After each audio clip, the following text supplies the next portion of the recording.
Hello friends, welcome to Technique. This is Nirmal here, and in this video we're going to do a detailed review of the Oppo F17. So Oppo F17 is the latest smartphone under the F series announced in India last month, and there are two devices, the Oppo F17 Pro and the Oppo F17. So F17 Pro we have already reviewed on this channel. Now we have the Oppo F17 which is launched at a price of 17,990. That's almost 18,000 rupees.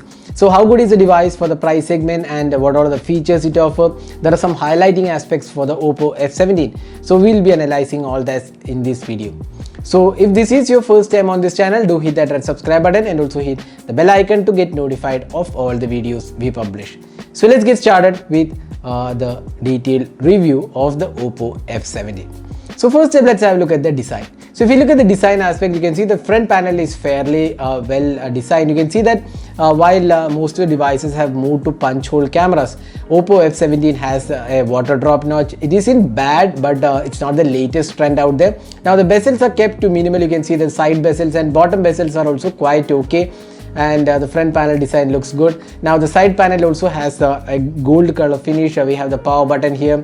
On the left side we have the SIM tray as well as the volume rocker keys. The bottom section has the USB Type-C port, the speaker grill and the charging port, the USB Type-C port. So in terms of front panel design, it looks pretty good. Now looking at the back panel, this is where things change. It is one of the really good looking smartphones out there.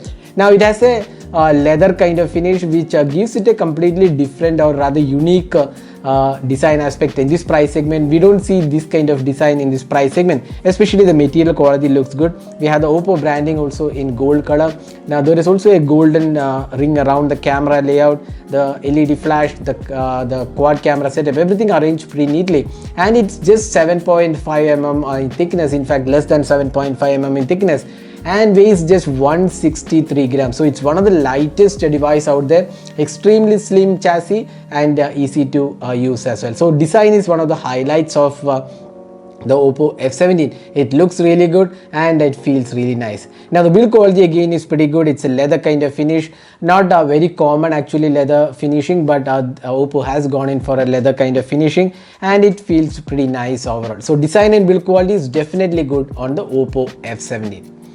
Now moving on to the display. So Oppo F17 comes with an AMOLED display. It's a 6.4 inches AMOLED display. You can see that it is a vibrant and colorful display. AMOLED panels are known for good colors, and you can see the viewing angles are also good. The touch response also feels very smooth. It also has the Corning Gorilla Glass 3 support, so it's fairly well equipped display, and the display quality definitely looks good. So the AMOLED panel definitely looks nice, and it also has an in-display fingerprint scanner. We'll talk about that in a while.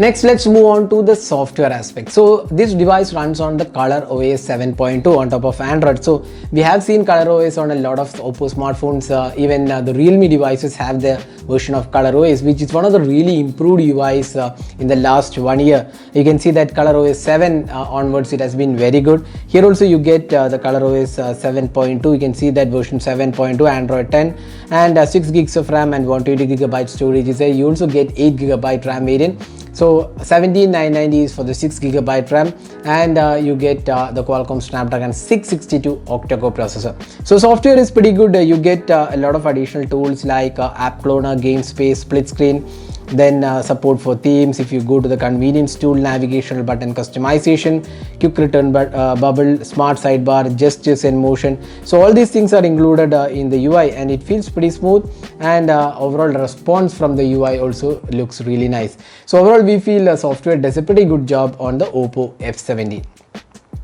Now next, moving on to the performance. So this is one area where the Oppo F17 slightly fails to create an impression, because it's powered by the Qualcomm Snapdragon 662. Now while 662 is a pretty decent chipset, it's not a really great chipset for at least 18K price segment. So here we should have got at least the 700 series, but nevertheless 662 does a decent job altogether. And here again you can see that the experience overall looks quite decent. It may not be the most powerful device out there, but it does the job pretty well. You can see that response time is again quite smooth. No major lags we are seeing, but again it's not a really powerful device for the price segment.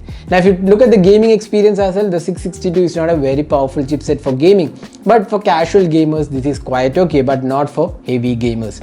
So the Snapdragon 662 is one of the probably weakest links on the Oppo F70. It should have been slightly better chipset at 18,000 price segment.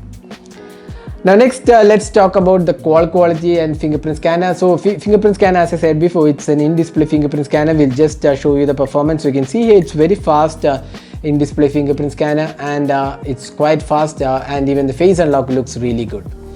Now talking about the quality, again it's quite good. We have tried with Jio as well as Idea Vodafone, and both it was quite good. No major issues we face. Now the speaker volume at the bottom is fairly good enough for entertainment. It may not be the loudest out there, but again fairly well equipped speaker. Now moving on to the camera. So we have a quad camera setup. We have a 16 megapixel primary sensor with f2.2 aperture, and there is an ultra wide angle sensor and two mono sensors for depth sensing, and we also get a 16 megapixel selfie camera as well. So it may not be the best camera setup we have seen, here are some samples we have taken with this device. So it is kind of an average performer in terms of camera, may not be the best out there. It produces decent result because in this price segment we have seen 48 megapixels and 64 megapixel sensors. So in that aspect this slightly falls short in terms of overall performance.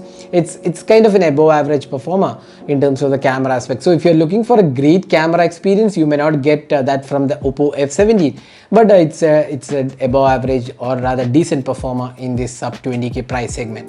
So that is the camera aspect of the Oppo F70.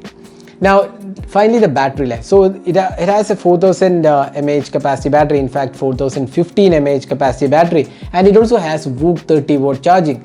And VOOC 30 charging is pretty good in terms of the charging speed, and 4000 mAh capacity battery means you get above more than a day of battery life, which is kind of decent for this price segment because of the slimmer form factor. So that is a detailed review of the Oppo F70. So what are the pros and cons? So the pros include a great design and build quality. It feels really lightweight, excellent form factor, great display, good software experience, and good battery life. Now what are the cons? The processor isn't a great processor for the price segment. We were expecting like a better processor here, and the camera performance isn't up to the mark. Otherwise it's quite a decent device overall with the 17999 pricing. It may not be again competitively priced, but this is kind of device which is available offline as well, not the regular flash sales. You can buy it anytime, so that advantage is also there for the Oppo F70. So that is the detailed review of the Oppo F70. Hope you enjoyed watching this video. Do hit that like button and also hit the subscribe button for more videos. Thanks for watching. Hope to see you in our next video. Have a great day.